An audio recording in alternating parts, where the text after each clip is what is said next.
O Senhor Jesus nos revelou que o maior mandamento, aquilo que de mais importante temos nas Escrituras, é amar a Deus de todo o nosso coração, alma, entendimento e força. Nos próximos minutos eu quero te ajudar a entender como podemos não apenas amar a Deus, mas com tudo que é em nós. Como podemos amar mais do que amamos. Como podemos crescer no nosso amor para com Ele.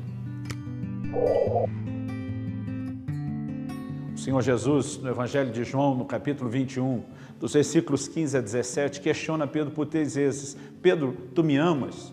E o propósito de Jesus não é apenas ouvir um sim ou não. Na verdade, na pergunta, ele está induzindo Pedro a uma autoavaliação sincera a respeito de qual nível de amor que Pedro tinha para com ele. Porque ele pergunta, Pedro, tu me amas agapau, que é o amor perfeito, sacrificial? E eu creio que a razão pela qual Jesus faz esse tipo de pergunta e usa esse tipo de amor, indicando de forma específica qual é o tipo de amor que ele falava, é porque lá atrás, na última ceia, Pedro tinha dito, Senhor, eu morreria por você. Pedro estava dizendo que tinha um alto nível de amor pelo Senhor, a ponto de amá-lo mais do que a própria vida. Mas o Senhor Jesus realmente aponta para Pedro dizendo, olha, antes que o galo cante, ainda essa noite, você vai me negar 3 vezes. Jesus tentou mostrar a Pedro que ele não estava onde ele acreditava que estava, que ele não amava tanto quanto ele achava que amava. E agora, quando ele se encontra e Jesus faz a pergunta, Pedro, tu me amas? Usando a palavra agapau, Pedro responde lá em João 21, dizendo, tu sabes que eu te amo, filéu. É basicamente, eu gosto de você. Amar eu amo, mas não é isso tudo. A primeira coisa que eu e você precisamos reconhecer é que o Pedro que admite isso, é um Pedro que ele se encontra absolutamente entristecido. A palavra de Deus diz no versículo 17 que ele se entristeceu com as perguntas que Jesus fez, porque de fato ele tem que reconhecer que não amava tudo quanto achava que amava. Mas nós precisamos perceber que o propósito das perguntas de Jesus, além de levá-lo a reconhecer que ele ainda não está onde deveria, é também encorajar o mesmo Pedro a acreditar que ele pode vir a amar mais do que aquilo que ele amava naquele momento. Nos versículos depois, do 18, 19, indo até o 20, a conversa que Jesus tem com o apóstolo Pedro é muito esclarecedora e, para mim, inspiradora. Porque primeiro ele mexe com Pedro que tinha prometido, Senhor, por ti eu morreria. Jesus disse, será que você está pronto para isso? Jesus revelou que Pedro iria negá-lo, isso aconteceu. Jesus provou o seu ponto, Pedro, você não está pronto para morrer por mim. Mas Jesus não estava dizendo que Pedro nunca estaria. Na verdade, nos versículos seguintes, Jesus tem uma conversa com Pedro e diz, olha, quando você era mais moço, eu creio que isso não é só a idade cronológica, mas fala também de maturidade. Ele diz que quando você era mais moço, você cingia você mesmo, você que se vestia, você ia onde queria, você se governava. Jesus diz, quando fores mais velho, ou te cingirá, outro te levará para onde não queres. Quando Jesus diz, quando fores mais velho, novamente não é só a idade cronológica, mas ele está dizendo, Pedro, chegará o momento da maturidade para você. E quando isso acontecer, não é mais você que se governa apenas, você vai aprender a ser governado, dirigido. E isso inclui a liderança do próprio Deus e o Espírito Santo nas nossas vidas. Então, o Senhor Jesus, quando tem essa conversa com Pedro, ele diz assim, estenderás as mãos, outro te cingirá e te levará para onde não queres.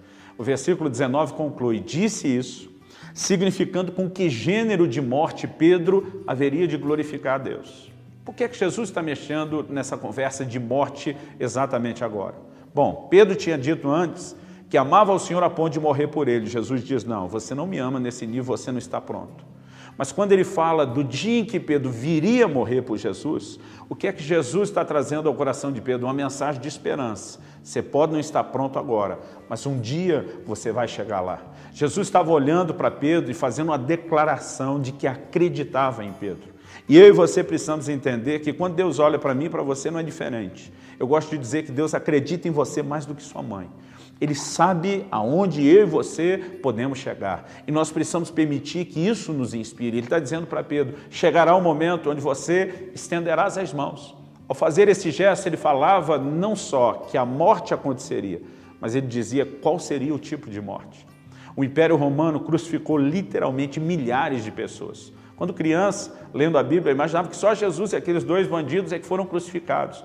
Mas era uma das formas de execução mais comum que eles praticavam contra os criminosos.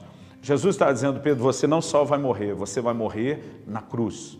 E a tradição, ela nos diz que Pedro não apenas morreu crucificado, mas que quando chegou o momento de ser crucificado, ele teria dito, não sou digno de morrer como meu Senhor, e pediu que o crucificassem de cabeça para baixo.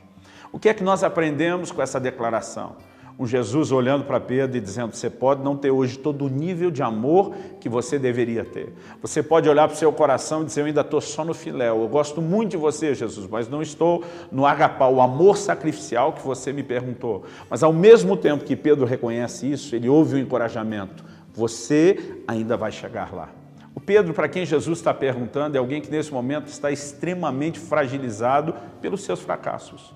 É um Pedro que voltou a pescar, atividade da qual ele tinha desistido antes.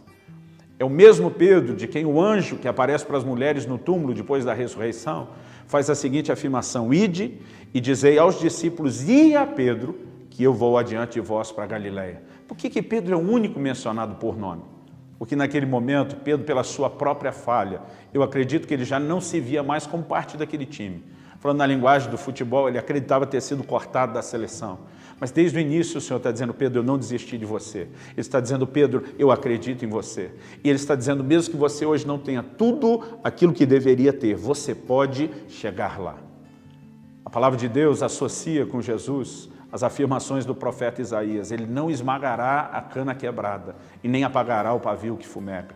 Eu que cresci no contexto urbano das cidades grandes, a selva de pedra, demorei para entender. Somente quando me mudei para o Paraná e comecei a conhecer a agricultura, é que eu entendi essa afirmação.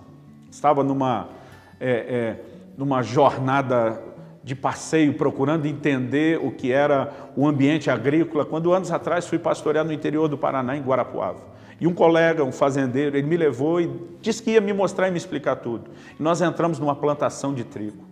Enquanto nós estamos andando com a caminhonete, o trigo ainda estava verde, não estava maduro, mas já estava bem alto. Eu percebi, olhando pelo retrovisor, que por onde a gente passava com aquela caminhonete, o trigo todo ficava no chão. E o tanto que nós andamos, foram horas andando naquela plantação, não fazia nem ideia que os campos eram tão imensos. Eu comecei a ficar agoniado com tanto trigo que ele deixava no chão, para trás, passando com a caminhonete em cima. E teve uma hora que eu manifestei minha ignorância fazendo a pergunta. Falei, olha, você faz isso todo dia? Ele disse, sim. Falei, você anda tanto dentro da fazenda? Ele disse, eu tenho que avaliar tudo o tempo todo, o estado do trigo em cada fase. Colher amostras, eu sou responsável por isso, como engenheiro agrônomo, é o meu papel. E naquele momento eu falei para ele, olha, daqui a pouco não tem mais trigo. Ele começou a rir, parou a caminhonete. Eu brinco que se fosse hoje ele teria dito, sabe de nada, inocente. Ele parou a caminhonete, me fez descer, nós olhamos o trigo atrás da caminhonete, de fato estava todo no chão, aquele trilho por onde o pneu tinha passado, os pneus tinham passado. E ele falou, você acha que esse trigo não levanta? Eu falei, tenho certeza que não levanta, nós estamos falando de uma caminhonete de mais de 1 tonelada. Ele falou para mim, Luciano, olha para aquela direção tal. Eu olhei na direção que ele mostrou. Ele falou, tenta acompanhar o trigo, nivelando assim, abaixando a sua cabeça para olhar na altura do trigo. Vê se você encontra uma diferença, mas olha aqui, ele já me direcionou. Eu consegui, falei, eu consigo ver 2 carreiros onde o trigo parece estar menor, mais ou menos 1 palmo abaixo do resto. Ele falou, meça a medida que o carreiro tem e a distância de um carreiro com o outro. Eu olhei bem.